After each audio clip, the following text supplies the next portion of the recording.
There's something almost unbelievable about Elvis Presley's story. Like it's too perfect, too much of a fairy tale to be real. Poor kid from Mississippi becomes the biggest star in the world, changes music forever, dies young and tragic. It sounds like something a screenwriter would make up.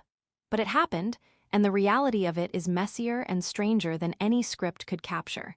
Because Elvis wasn't just a success story. He was a cultural earthquake, a guy who showed up at exactly the right moment and broke everything open.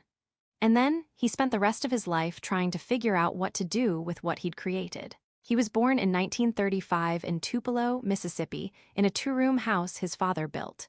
His twin brother, Jesse, was stillborn. Elvis came into the world alone, and that fact haunted him his whole life. His parents, Vernon and Gladys, were poor, like genuinely struggling poor.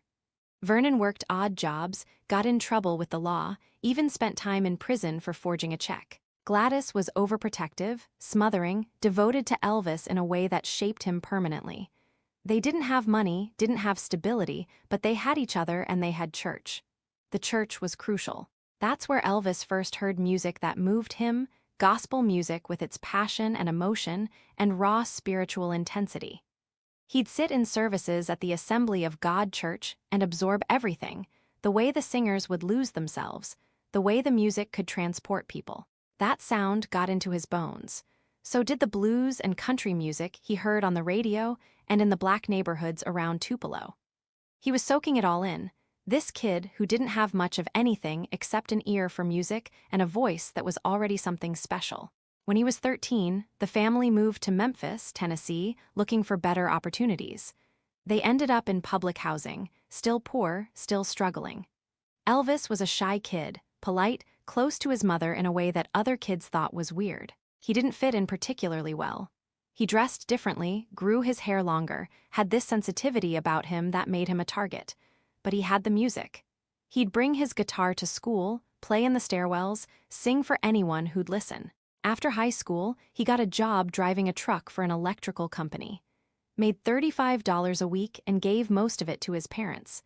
That could have been his life, just another working-class kid in Memphis, driving trucks, getting by. Except in 1953, he walked into a small recording studio called Sun Records to make a record as a gift for his mother. Cost him $4. The woman at the desk, Marion Kasker, noticed something about him, told the owner Sam Phillips that he should listen to this kid. Phillips called Elvis back in to record some demos. Nothing clicked at first. Elvis was nervous, trying too hard, not quite comfortable. Then, in the summer of 1954, during a break in a recording session, Elvis started fooling around with a blues song. He was loose, just messing around, and suddenly something happened. The sound that came out was different from anything anyone had heard before. It wasn't quite country, wasn't quite blues, wasn't quite gospel. It was all of those things mixed together with something new, something that had energy and sexuality and danger in it. Phillips knew immediately. This was it. The song was called That's All Right, and it started getting played on local radio. The response was wild. People called in wanting to know who this singer was, where they could hear more. Some people thought he was black because of the way he sounded. When he performed live, something else became clear. Elvis moved differently than other performers. He shook his legs, swiveled his hips, moved in ways that were suggestive, provocative, almost obscene by the standards of 1954. And audiences, especially young women, went crazy for it. This is important to understand. Before Elvis, popular music was pretty tame. Performers stood still, sang into microphones, wore suits, acted respectable.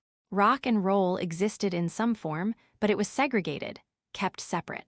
White kids weren't supposed to listen to black music, weren't supposed to move their bodies like that, weren't supposed to express sexuality so openly. Elvis broke all those rules without even meaning to. He was just doing what felt natural, singing the music he loved, moving the way the music made him want to move. But to the culture at large, it was revolutionary and terrifying.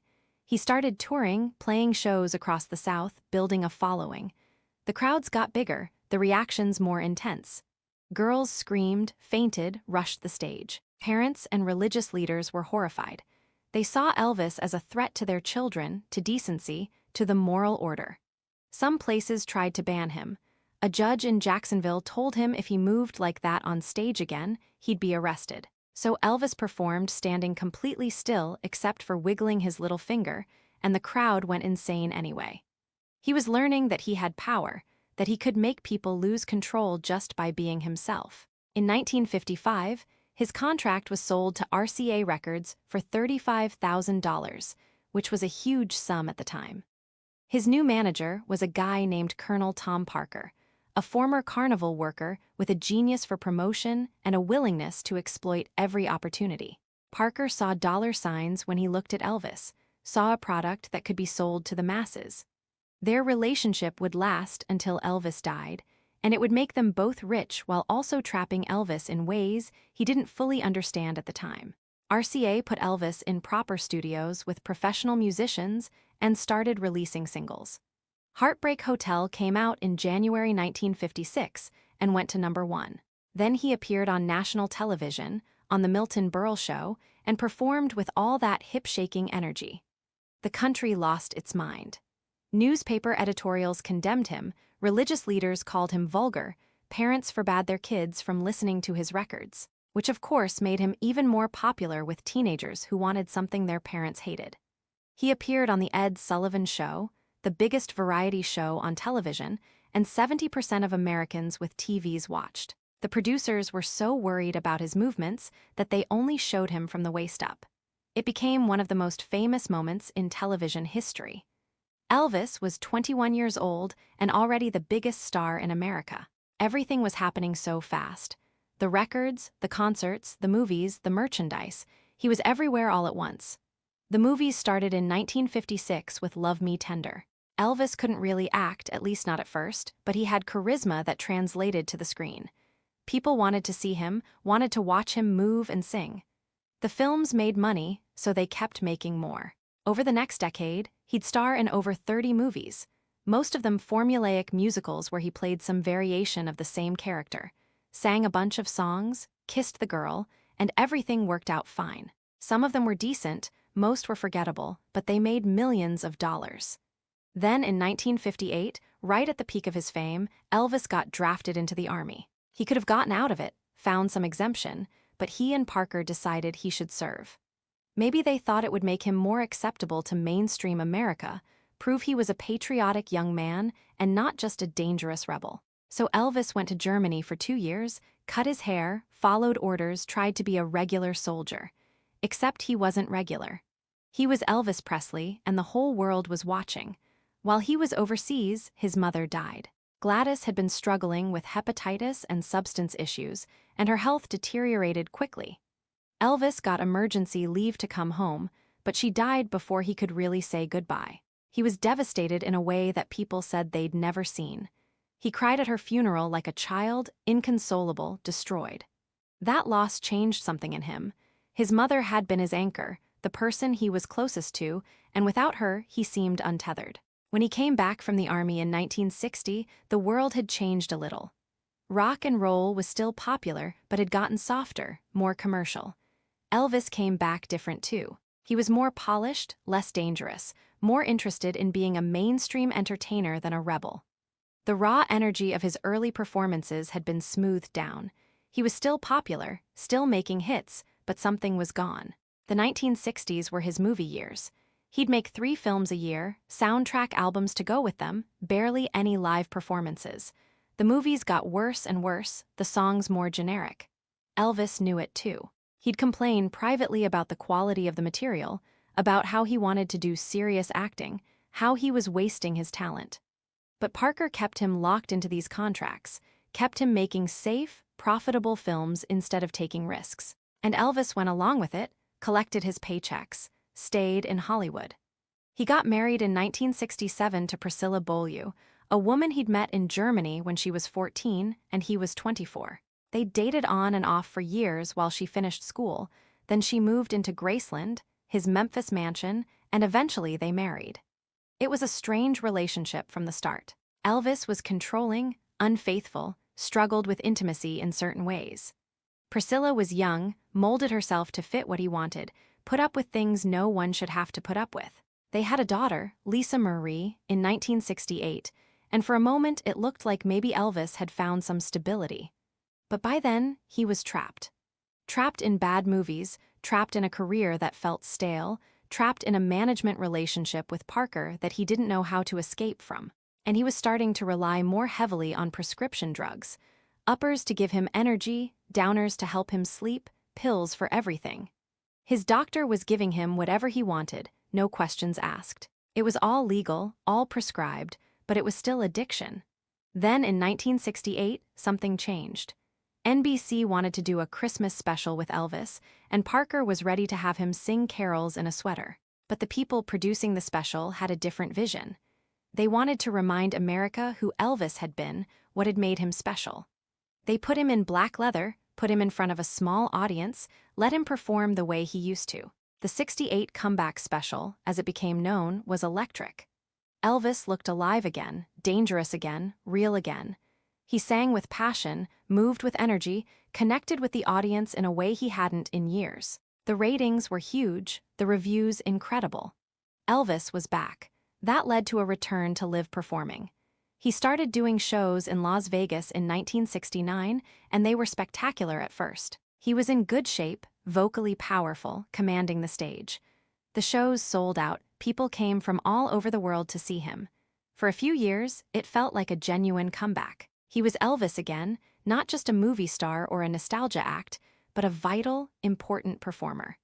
But the Vegas years also accelerated his decline. He was doing too many shows, living a weird nocturnal lifestyle, surrounded by yes-men and hangers-on who wouldn't tell him no about anything. His drug use got worse. His weight started fluctuating wildly. His marriage fell apart. Priscilla left him in 1972, took Lisa Marie, and Elvis spiraled. He'd call her in the middle of the night, begging her to come back. He'd show up at her house unannounced. He couldn't accept that it was over. The concerts in the mid-70s were increasingly erratic. Some nights he'd be brilliant, other nights he'd forget lyrics, slur his words, seem lost. He'd gained weight, looked bloated and unhealthy. People around him were worried but didn't know what to do. Parker just wanted him to keep performing because that's where the money was. Elvis's doctor kept prescribing pills. His entourage enabled everything because they depended on him for their livelihoods. There were attempts to help him. Friends staged interventions, tried to get him into treatment. Sometimes Elvis would agree to cut back to try to get healthy, but it never stuck. He'd fall back into the same patterns, the same dependencies. He was lonely despite being surrounded by people constantly. He was famous beyond measure, but isolated in ways that fame created. He couldn't go anywhere without causing chaos, couldn't have normal relationships, which is what actually matters. Elvis didn't write his own songs, didn't play multiple instruments, wasn't a traditional genius in that sense. But his voice was extraordinary, his sense of phrasing and emotion unmatched. He could take any song and make it his own, inject it with feeling that came from somewhere deep. Listen to the gospel recordings he made, listen to the pain in some of his later ballads. That's real. That's someone pouring themselves into the music. He also broke down barriers, even if he wasn't always conscious of doing it. He brought black music to white audiences in a way that helped pave the path for integration in popular culture. That's complicated, because he also benefited from being a white guy performing in a style created by black artists. He got opportunities and acceptance they didn't. But he always acknowledged his influences, always gave credit to the blues and gospel singers who shaped him. And many of those artists said Elvis helped introduce their music to audiences who wouldn't have heard it otherwise. The cultural impact is undeniable. Before Elvis, there was no template for what a rock star was. He created it. The looks, the moves, the attitude, the danger, the sexuality. Every rock performer who came after owes something to Elvis. The Beatles, the Rolling Stones, everyone. They all said Elvis was the one who showed them what was possible. But the personal cost was devastating. Elvis never got to be a normal person. From the time he was 21 until he died, he was public property. Everyone wanted something from him. His time, his attention, his money, his image. He couldn't walk down a street, couldn't go to a movie, couldn't do anything without it becoming a spectacle.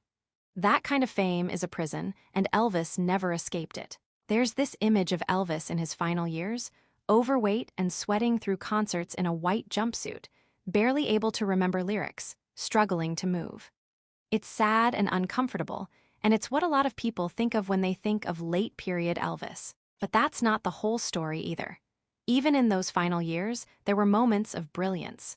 Performances where his voice would soar, where you could hear everything he'd been and still was underneath the decay. He died alone in a mansion surrounded by people. That's the contradiction of his whole life. He had everything and nothing. He was the most famous person in the world and deeply lonely. He changed culture forever and couldn't change his own self-destructive patterns. He was the king, and he was trapped. After he died, Elvis became even bigger. His estate became an industry, Graceland became a pilgrimage site, his image was licensed and sold and turned into kitsch. The jumpsuit Elvis, the young Elvis, the movie Elvis, all became symbols disconnected from the actual complicated human being. People who never heard him sing know who Elvis is. That's immortality, but it's also a kind of erasure. The myth replaces the man. What gets lost sometimes is how good he actually was. Not just important or influential, but genuinely talented. His voice had range and power and nuance. He could sing gospel with reverence, blues with soul, pop with charm, rock with energy. He wasn't faking it, wasn't just a pretty face with good marketing. He was the real thing, someone with a gift. The truck driver who became king did it by being in the right place at the right time with the right talent and the right sound. But he paid for it with his privacy, his health, his peace of mind, and eventually his life. He gave everything to the music and to fame, and they consumed him. That's the story. Not just rags to riches, but riches to ruin. Not just success, but the cost of success. Elvis Presley was a kid from Mississippi who wanted to sing, who loved his mama, who had a voice that could make people feel things. He became something bigger than himself, a symbol and an icon and a cultural force. And somewhere in all that bigness, the kid got lost.